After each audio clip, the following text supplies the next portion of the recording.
मेरे लोकगीत बिरहा के प्रेमी श्रोता बंधुओं, आप लोगों के बीच में हम नंदलाल नागर व साथी ऑडियो बीसीडी के माध्यम से एक ऐतिहासिक गीत आप लोगों के बीच में प्रस्तुत कर रहा हूं। जैसा कि वतन के लिए जिन वीर पुरुषों ने अपना जीवन कुर्बान किया, उनका नाम इतिहास के पन्नों पर अमर है। धन्य है वो वीर पुरुष जिन्होंने न्याय धर्म की लड़ाई को लड़कर अपने त्याग और बलिदान से भारत भूमि की गरिमा को सजाया है। बाबू, ऐसे वीरों की कहानी से हमें एक प्रेरणा, एक मार्गदर्शन मिलता है। हमारी देशभक्ति दृढ़ होती है और इसी के नाते हमारा भारत देश विश्व गुरु और सोने की चिड़िया का दर्जा पाया था। तो यहाँ 4 लाइन की भूमिका है। मास्टर कहना है,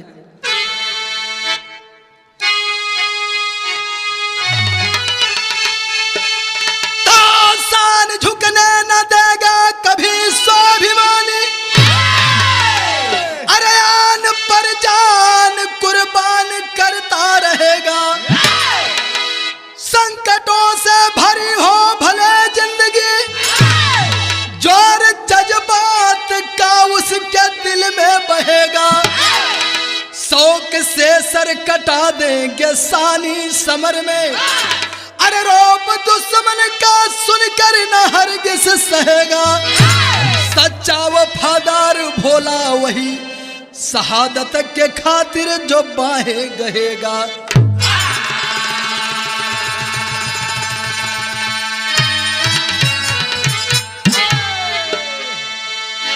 वाह वाह, उसी को सच्चा भक्त कहा गया, उसी को सच्चा वीर कहा गया जिसने देश के लिए अपनी शहादत को कुर्बान किया है। बाबू, तब बड़ा बढ़िया एक लाइन गीत का नमूना बा मास्टर।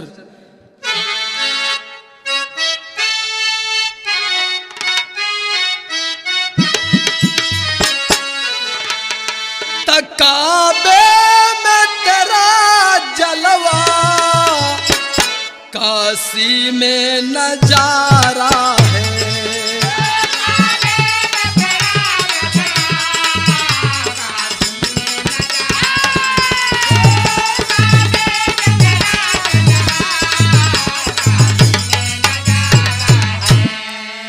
काबे में तेरा जलवा, अरे काशी में नजारा है। मुझे वो भी प्यारा है, मुझे वो भी प्यारा है।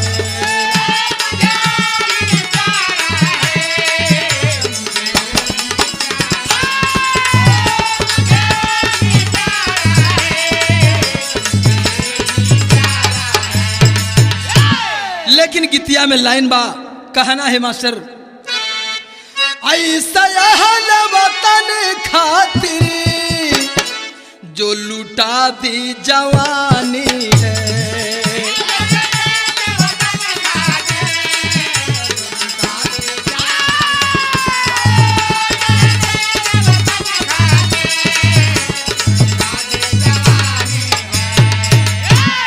ऐसे वतन खातिर जो लुटा दी जवानी है। खूनों से लिखा जिसने, खूनों से लिखा जिसने वीरों की कहानी है।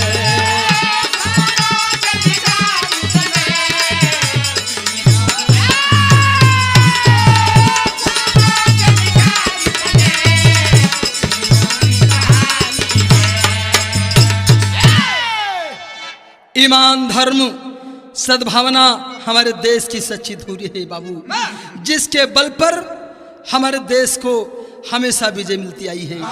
हमारा लोकतंत्र आज तक सुरक्षित और कायम है। तो कहना है मास्टर, यही से कहानी की शुरुआत है। शुरुआत कहां से बात,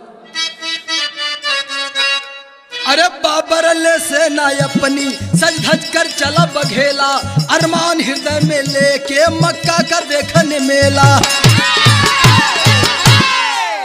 अब्बासों का बना के तेगा खिलवाड़ खेलते बच्चे, उन्माद भरा था दिल में सब रहे साहसी सच्चे।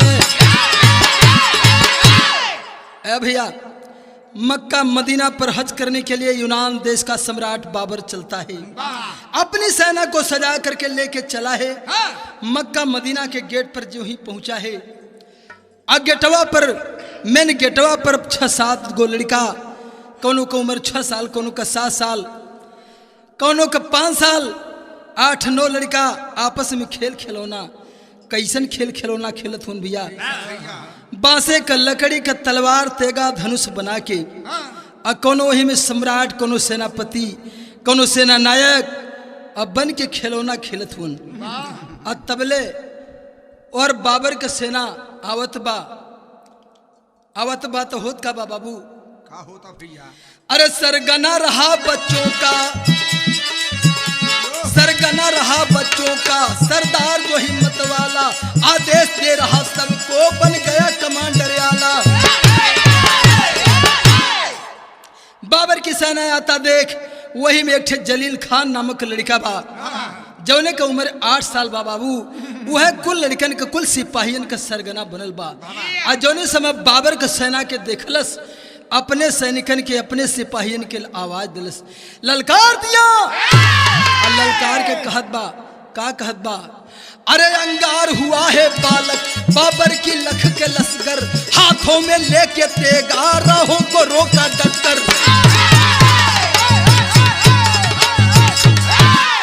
आवाज देता है।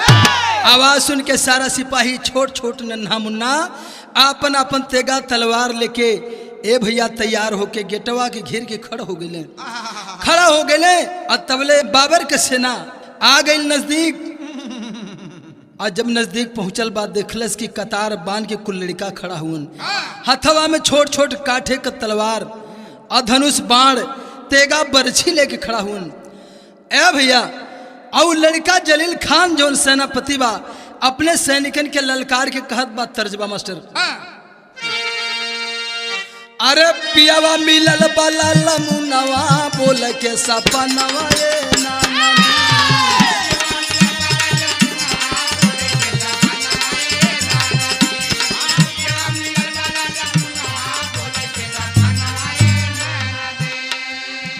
लेकिन ललकार के उ खलील जवान अपने सिपाही सैनिकन से कहले बा, का कहले बा? अरे गरजा है रोब से लाला नवा, घेरी लेला से नवाए मीतवा।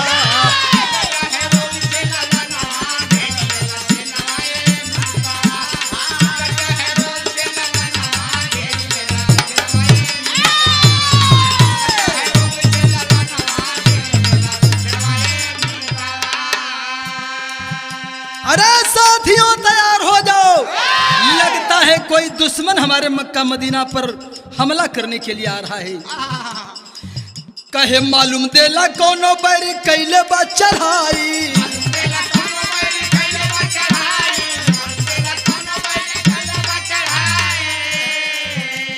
मक्का मदीना के लाजल बचाई।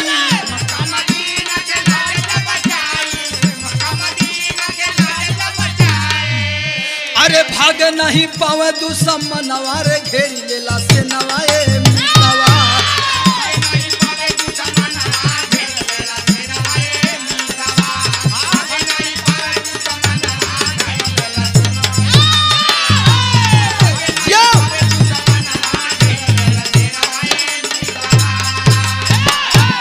ए भैया, इतने में घोड़े पर सवार बाबर का सेना नजदीक आ गई। जलील खान ललकारता है, रुक जाओ, आगे बढ़ने की कोशिश करोगे तो जिंदा वापस नहीं जाओगे। सेनापति कहत बा, सरकार आई लड़का बड़ा मन बढ़ू देखात हुन, अगर आप आदेश करता था दौड़ा देती घोड़ा। बाबर कलश के नाना ऐसा ना करके घोड़वा पर से नीचे उतर के बाबर चल गए लड़का के पास, और सर पर हाथ रख के सोहरावत बा, बा बेटा बा, बड़े बहादुर लड़के हो बेटा, क्या नाम है लाल तेरा, तेरे पिताजी का क्या नाम है? और जौने समय बाबर नाम पूछत बा, गोदी में लेके वो लाल के सहलावत बा। ऐसे बेटे ऐसे लाल जिस धरती पर, जिस समाज में, जिस परिवार में पैदा होंगे, उस देश की गरिमा को कोई शक्ति परास्त नहीं कर सकती है। मास्टर, बाबर परिचय पूछत बा, इतने में लड़कवा रोए लगल, तर तर तर तर अखिया से आंसू चले लगल। तर जो है बा मास्टर,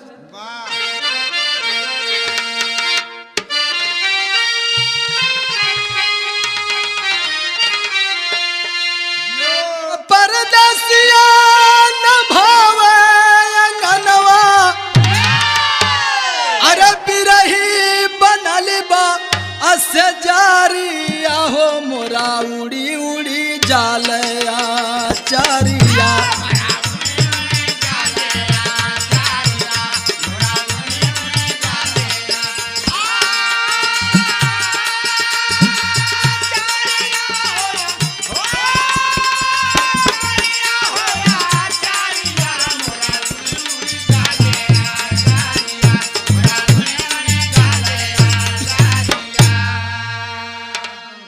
हई तो गीत बा, बाबर गोदिया में लेके वो लड़का का नाम पूछत बा, और लड़कवा रोए लगल, कल की सरकार हमार नाम पूछ के हमार दिल दुखा देला, बड़ा कष्ट हमके हो गल। बाबर कहे कि बेटा कोई भी परिचय पूछेगा तो पहले माता पिता का नाम पूछेगा, इसमें दिल दुखाने की क्या बात है। लड़कवा कलश की सरकार अपने बाबू और माई का नाम हमके ना मालूम हो, हमके ये भी ना मालूम हो कि हम कब या कहाँ ले जावल गईली। इतना मालूम हो कि हिंदुस्तान में हमार जन्म भल, हिंदू के घरे जन्म भल, और हमके लोग चोरी से उठा के मक्का मदीना में ले आयल, मुसलमान के घर में हमार पालन पोषण भल। इतना बात जानीला सरकार, वाह वाह बतावत बा, कहे गोदी उठा नाम पूछे बाबरी, अरे नौआ जलीली जहानावार, हम हिंदू लवारिस ला नावा, हम हिंदू लवारिस ला।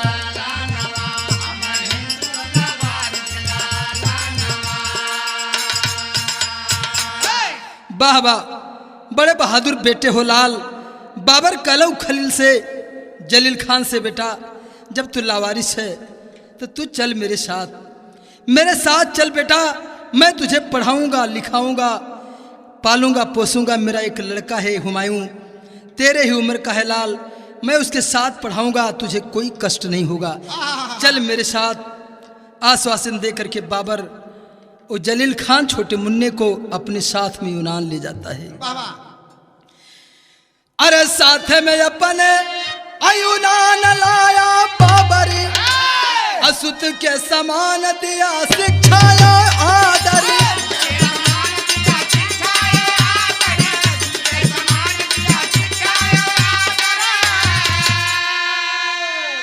बड़े लाड प्यार से, बड़े प्यार दुलार से जलील खान के हुमायूं के साथ पालन पोषण हुए लगल।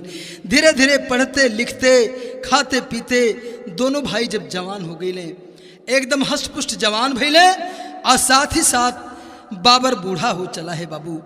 एक दिन बाबर कहले का, बाबर भय बूढ़ा सम्राट भय हुमायूं, बाबर भय बूढ़ा सम्राट भय हुमायूं, अरे सेना नायक जलीली जहानावार, हम हिंदू लवारिस ला नवा।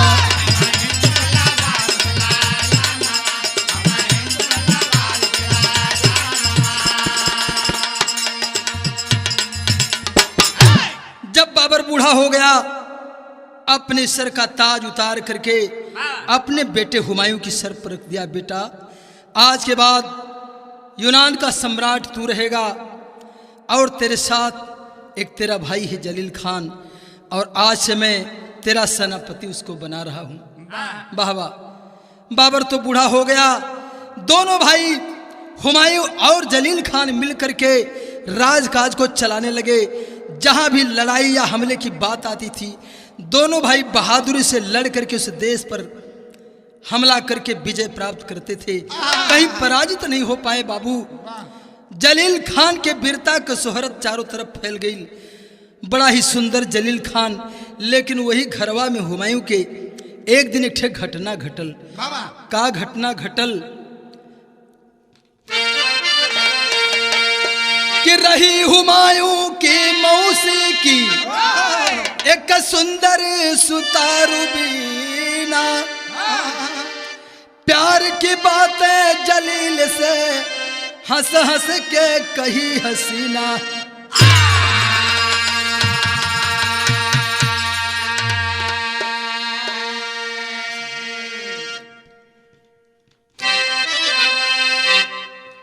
भैया वही घरवा में हुमायूं के मौसी के एक लड़की जौने का नाम रूबीना बा।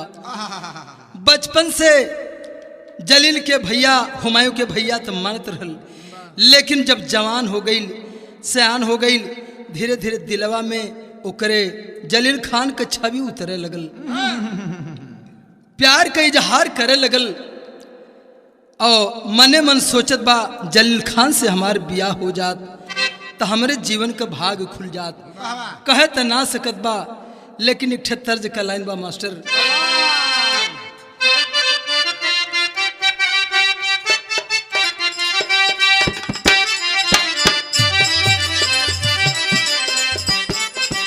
बड़ा बड़ा गीत आजकल लोग गावत हुए, कहे कहावरियन के भीड़ लगल बा,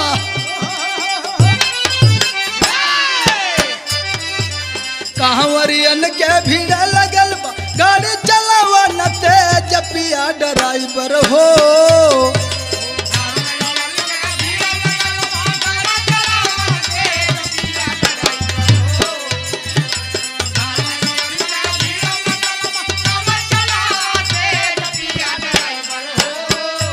पिया ड्राइवर हो धक धक करत करे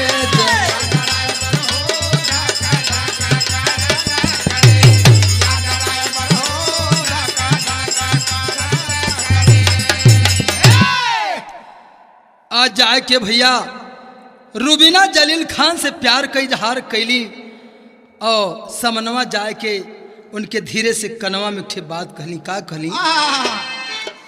कहे जब जब देखिला तोहरी सूरत या देला जिया झक झोर मोर करे जाऊ।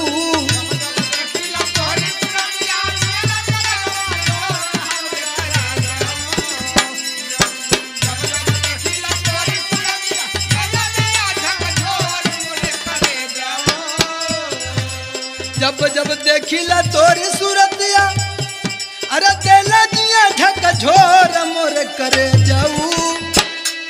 हे करे जाऊ बांधिला पीरितिया के डोर, हे करे जाऊ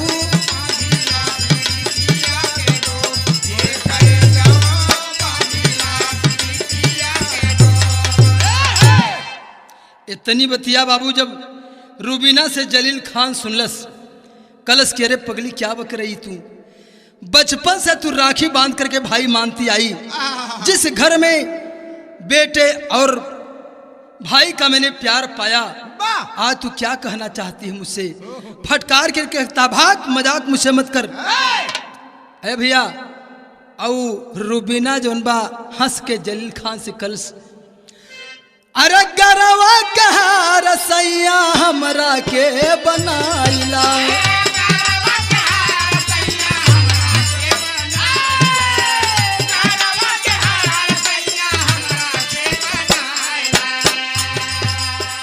आसिया पुरादा हमरो मगिया सजाइदा,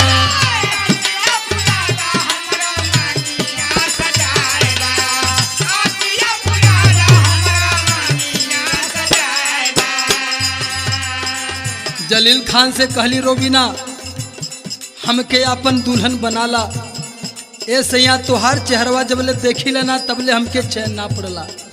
धीरज नावत अरे चढ़ल जवानी जिया नहीं माने,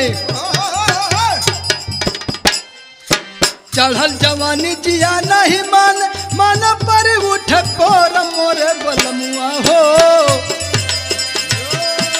चढ़ल जवानी जिया नहीं माने, अरे पीरा उठ पोर पोर मोरे बलमुआ हो,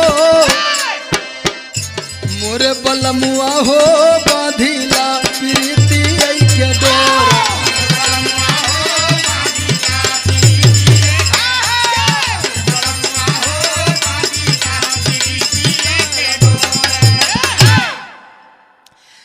यहाँ रूबीना के समझावेला, अरे पगली तू तो मेरी बहन है, आज ऐसी बात क्यों बोल दी? जैसे तेरा भाई हुमायूं है उसी तरह से मुझे भाई क्यों नहीं मानती है? मैं भी तेरा भाई हूँ। समझावत हूँ उस समय जलील खान सोच रहे कि छोटी है मुझसे, अभी इसको समझ नहीं है। अपने बतियन में समझावल ना बाबू। कैसे गीत बदल के बा मास्टर? कैसे हो भैया? अरे कवन चीज घोर के पिया वालू हो, मुखिया जी पगलैले।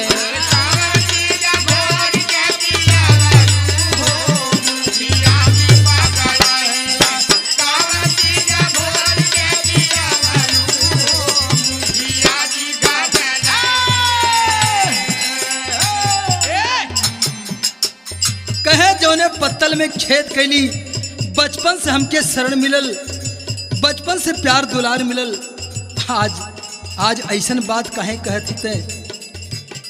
अरे ममता दुलार जहाँ पवली हो, आपन बहिना बनावली।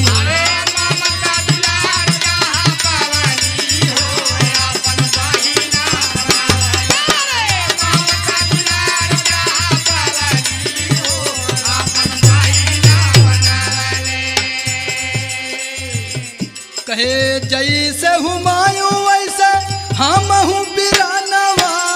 कैसे हुमायूं वैसे हम हूँ बिरानवा, कैसे हुमायूं वैसे हम हूँ बिरानवा। कैसे हथवा से देई प्यार के खजानवा, कैसे हाथवा से देई प्यार का खजाना, कैसे हाथवा से देई प्यार का खजाना। अब जवन हाथे राखिया बनवली हो, तो हर सपना सजवली। हाथ राखिया बजावली हो, सपन सजावली। सबने हाथ राखिया बनवली हो, अपन बहिना बनवली। ए भैया, जब सोच ले रूबीना हमार बात जलील खान सुनने वाला ना हुन, कल इसके बच्चों एक बात सोचला, अगर हमारा बात समझ में ना आई तो एक परिणाम तोरे सामने बड़ा भयंकर हो जाएगा। जलील खान कहले कि भाग जा यहाँ से। अरे हुमायूं भैया से चल करके तेरी सारी बात बताऊंगा, उस दिन तेरे समझ में आएगा। जलील खान के कहे से पहले जा करके रूबीना अपने भैया हुमायूं से कलश की भैया आई जो ने टुकड़ा खोर के लिया के पालत हुआ, आई बढ़िया आदमी ना हो, बड़ा खतरनाक बा, एकर नियत एकर ईमान ठीक ना हो। हुमायूं समझ गए कि अरे आए क्या कह रही है? कल के ना भैया, एक जल्दी से जहां से लिया लो वहीं भेज दा, और ना ही कुल के खानदान में दाग लगा दे। अबला का इज्जत होला, आ इज्जत पर निगाह डालत बा, एकर ईमान डगमग हो गल बा। इतनी बतिया जब हुमायूं सुनलस, हाथ में तलवार लेके क्रोध में लाल हो जाता है। और क्रोध में लाल होके जलील खान के बुला के का कहले? सुने ला हुमायूं अनाही एक हुजिकारी आय रे, एक हुजिकारी।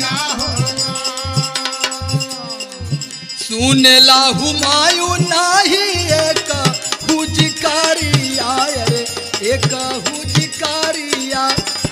देहल चलाई तलवारी आई हो रा,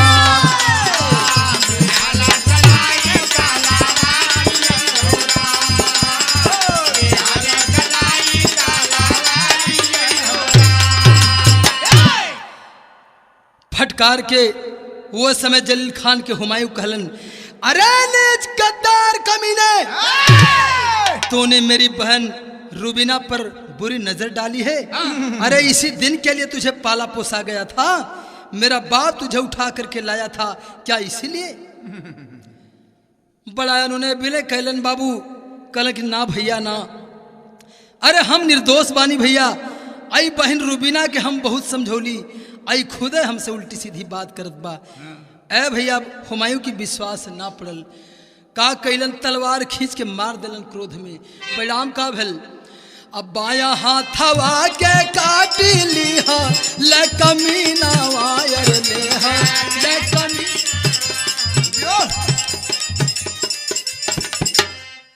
खूनवा से भीगल न शरीर हो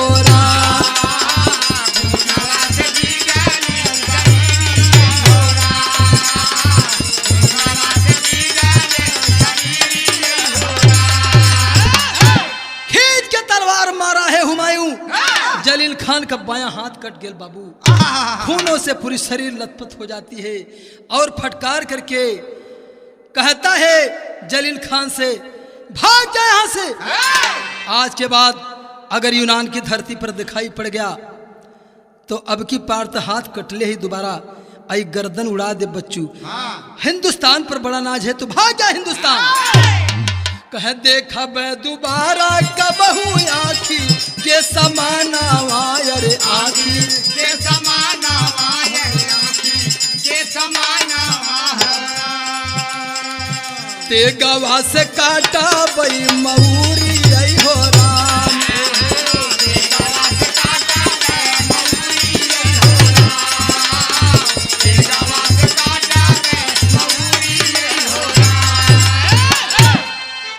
बारेलाल जलील खान जौन बचपन से अपने माई बाबू का हाल ना जलस, कौने घरे में पैदा भैली इतने मालूम रहन कि हिंदुस्तान में पैदा भैली। बाबा आज जवानी में बेगुनाही की सजा पाया है, बेगुनाह सजा निर्दोष होते हुए और सजा पा करके अपने हिंदुस्तान की धरती पर लौट के आवला। आंख में आंसू की धारा बह रही बाबू, तयखिया में आंसू लेके चली भजवाना वायर चली भजवाना वायर भजवाना आई गई हिंद की नगारी आई हो राम।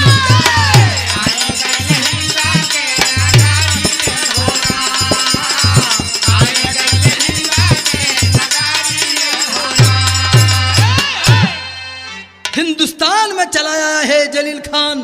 आके दिल्ली नगरी में एक ठे क्वार्टर लेके बाबू अपन इलाज करे लगल, कौनो तरीके से अपन रोजी रोटी चला के अपन जीवन बितावे लगल।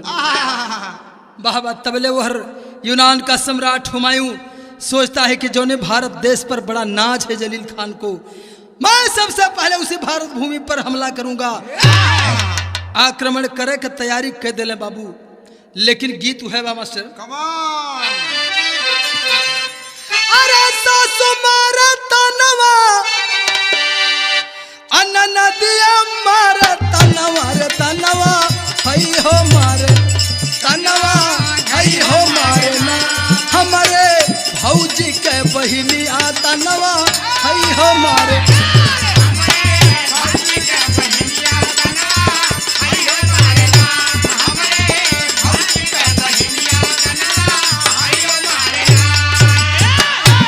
सेना को सजा लिया है हुमायूं और पहुंचता है भारत की नगरी में, दिल्ली के लाल किले को घेर लेता है बाबू। हुमायूं मुनम्मा दे अरे सेना लेके फवला दी बादी दिल्ली अइले ना।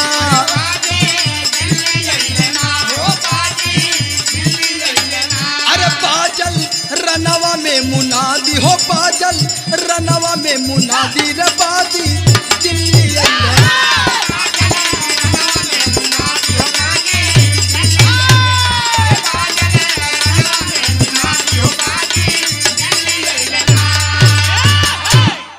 उस समय दिल्ली का सम्राट इब्राहिम लोदी जब पता पाया है मेरा लाल किला घेर लिया गया, यूनान से चलकर हुमायूं अपनी सेना के साथ दिल्ली पर आक्रमण किया है बाबू। इब्राहिम लोदी कैलन का अपनी सेना के साथ जुटा है इब्राहिम लोदी लेके लसकारिया।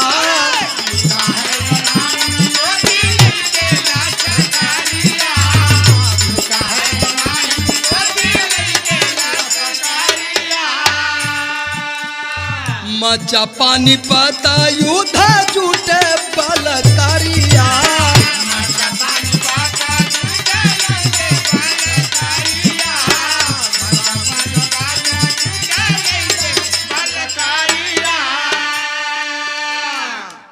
भैया जलील खान के भी पता लग गई कि आज हमरे दिल्ली पर लाल किले पर यूनान का सम्राट हमला कर दिया है, चढ़ाई कर दिया है। ए बाबू दिल में उन्माद बढ़ल, लड़ाई देखे खातिर बड़ी इच्छा भल के तनी देखी। आज तक तो सेनापति के रूप में हम सहारा कैली, हमारे देश में आके कैसे यूनान का सम्राट हुमायूं लड़ला, तई लड़ाई का नजारा देखी। आवत बात देखत का बा, अरे कुबत इब्राहिम दिखा दे, कुबत इब्राहिम दिखा दे, अरे आजा कर बर्बादी रे बादी, दिल्ली अइलना रे बादी, तब बाजली रनवा में मुनादी हो, बाजल रनवा में मुनादी रे बादी, दिल्ली अइलना।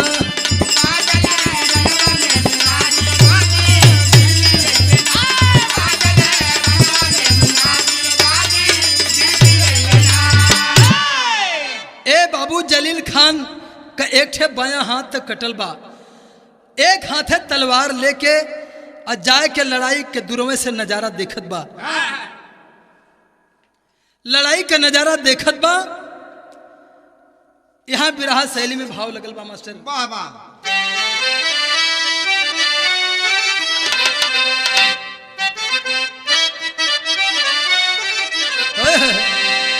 कि फिरौती मांगे जख्मी जिंदगी, अरे मोर राम रे, अब फिरौती मांगे जख्मी जिंदगी, तब मर्द के माने जो मौत को दे चुनौती।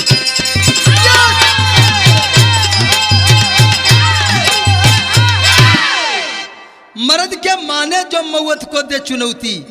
ऐसे ऐसे मेरे देश में जवान पैदा हुए बाबू, अरे शर्म से जिसका सर न झुका हो, स्वाभिमान वह सच्चा है, जिस्म जवानी लुटा दरण में फौलाद मर्द का बच्चा है। जोश जलील जगह जौहर का, अरे जोश जलील जगह जौहर का, जबा चला जंगी जग में, उन मौत में तेगा उठा लिया, रंगबाज चला जंगी जग में। ए बाबू बर्दाश्त ना भल, देखत बा कि यूनान का सेना मारी जात बा, यूनान का सम्राट बेहोश लड़खड़ात बा, हमारे भारत का सेना हर तरह से बीस होत बा। सोचत बा जलील खान कि जौने सम्राट के जौने भाई के जीवन भर नमक खैली, आज जीवन भर जकरे शरण में रहली, आज हमारे देश में परास्त होत बा, वो मारल जात बा। बर्दाश्त ना भल तो कैलन का यहाँ भाव चौलरिया के लगल मास्टर, अरे बारी उमर कमर लचकनिया, तबारी है उमर कमर लचकनिया, गोरी काढ़े निहुर के पनिया, गोरी का झूले झूलनिया।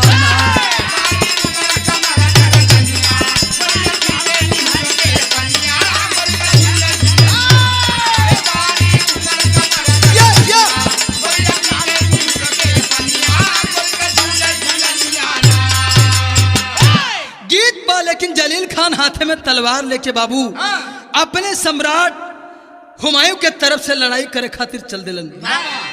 कैसे चलत हुए, अरे नहर जलील चलल लेके, नहर जलील चलल लेके, किरपा नवा हो जवनवा, जंगी कैले तूफनवा।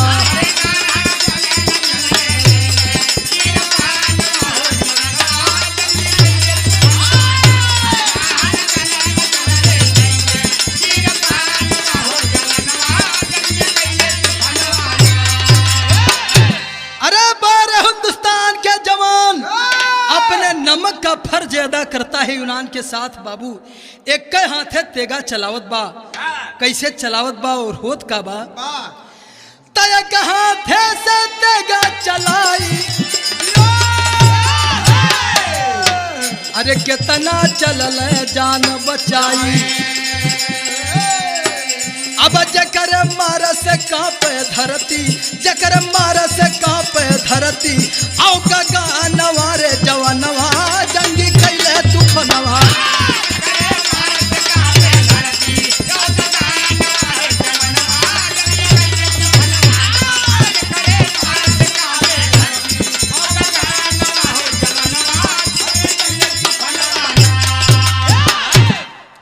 ए बाबू, एकदम हकीकत में वो बहादुर अपने नमक का कर्ज अदा किया है। भारत भूमि में अपने सम्राट को बचाया है। लड़ करके वास्तव में कितने सैनिकों को, हिंदुस्तानियों को मार करके और मौत के घाट भी उतार दिया, केवल अपना फर्ज अदा करने के लिए कि भारत भूमि हमें इंसानियत और हमें भाईचारा, प्रेम और सद्भावना सिखाती है। मेरे देश में आया हुआ यूनान का सम्राट हुमायूं देख ले। भाव पट के मसबा।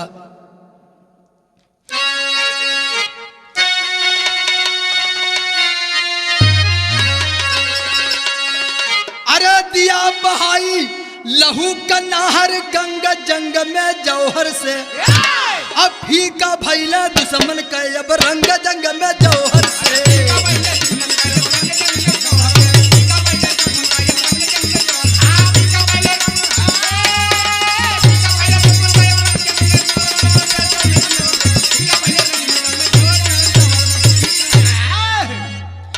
इब्राहिम लोदी का गर्दन तेगा से दिया उड़ाई हो, अब भाग खड़ी भस न सारी अलीहल जीत लड़ाई हो। अरे बेहोश हुमायूं लासन के बाद संग जंग में जौहर से, देख कर समा भारी भैले तंग जंग में जौहर से। ए भैया, अपने बलबूते एक हाथों से तलवार चलाता हुआ जलील खान भारतीय फौज को मार करके हटाया है। और जाके देखत बा कि हमारे देश में हमार सम्राट हुमायूं आके अब मार खा के बेहोश पड़ल हुए। बहुत दूर तक, बड़ी गहराई तक सोचत बा जलील खान, जेकर बाप हमके बचपन से प्यार दुलार दे के अपने सगे औलाद से बढ़ के पालन पोषण कैलस। आज वो महान पुरुष का दीपक हमरे भारत भूमि में बुझा जाई, ऐसा न हुए देव। जाके हुमायूं के पास खड़ा होके सोचत बा। कहना है मास्टर आल्हा का लाइन में,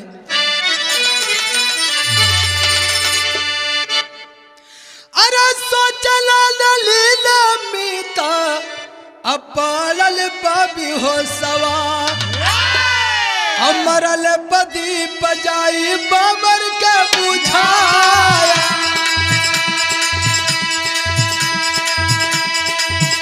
अरे मरल बदी बजाई बाबर के बुझाया।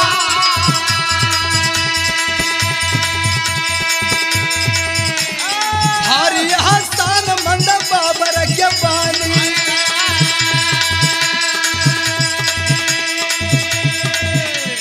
तो सती का फर्ज याद देव हम चुकाया।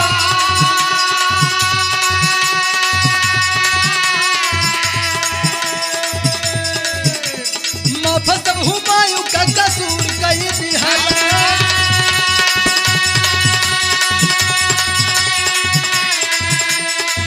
अब जखम जलील कान्हे में उठाया।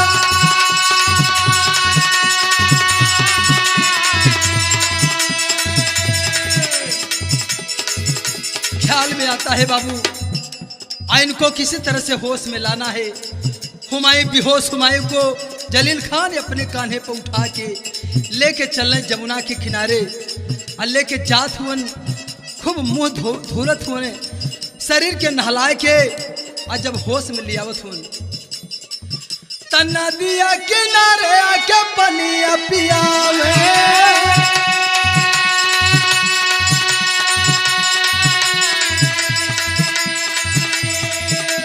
होशिया हुमायूं के तुरंत गलिया।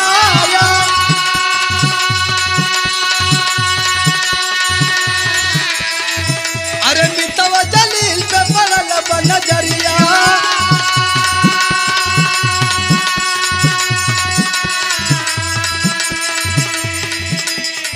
हे बाबू, मुंह पर पानियों का छींटा मारा है, पानी को पिलाया है। हुमायूं को जिस समय होश आई, आंख खोलता है, सामने देखत हुन वही जलील खान जिसको अपने हाथों के, अपने कटार के वार से, तलवार के वार से बाएं हाथ को काटा था। वही जलील खान अपना सेनापति सामने खड़ा है। सारी बात को समझ जाता है हुमायूं। मितवा जलील पर अब पड़ल बा नजरिया अखिया सब पर सवनवा के धार कहे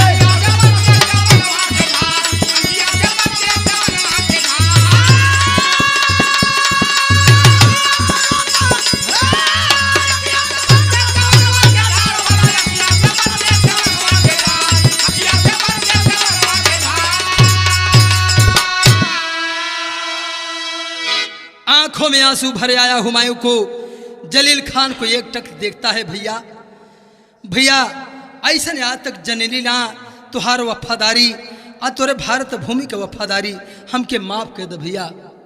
लेकिन हुमायूं के सामने खड़ा होकर जलील खान कहले भैया गलती तुहार ना गलती हमार बा। यह नाते अंतिम लाइन में हुमायूं से जलील खान आपन बात बतावत हुन।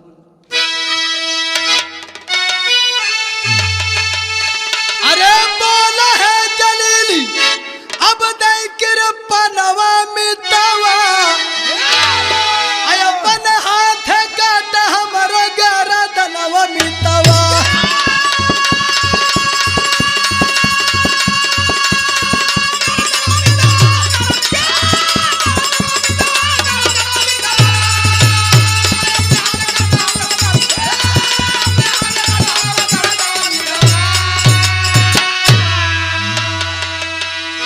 हुमायूं से जलील खान कल भैया हाइल तलवार आई आपन वादा निभाला कहे से कि तोरे सामने हम गलती कैले ही गलती की याद दिलावत बा कि कटल बाया हाथ आ कहला चलती के बेरिया आ देखब दोबारा तोहर कटब महुरिया।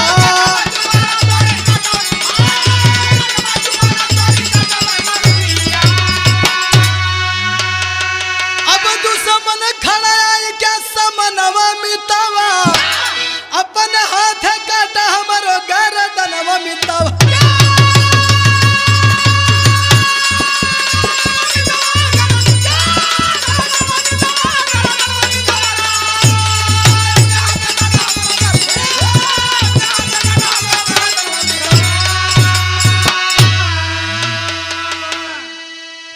ए भैया इतनी बतिया सुन के हुमायूं अधीर हो जाता है। भैया हमके लज्जित मत करा भैया।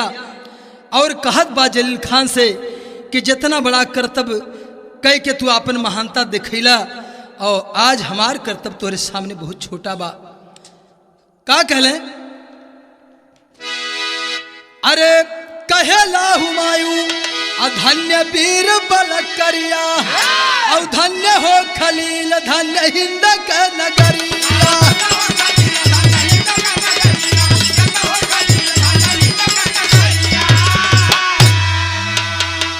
धन्य निभवला फर्ज समर मैदानवा मितवा अपन हाथ काटा हमरो गरदनवा मितवा।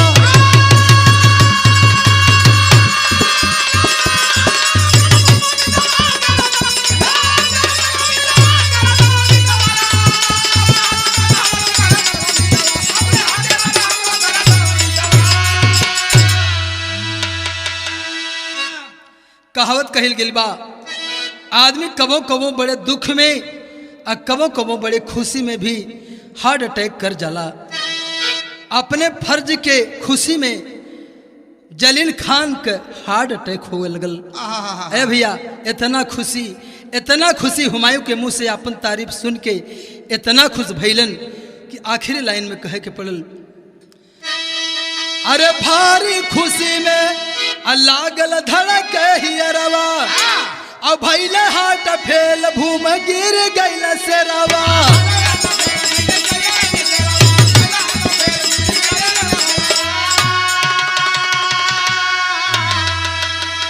अब तजल हुमायूं के गोदी में अब परनवा मितवा अपन हाथ काटा हमरो गरदनवा मितवा।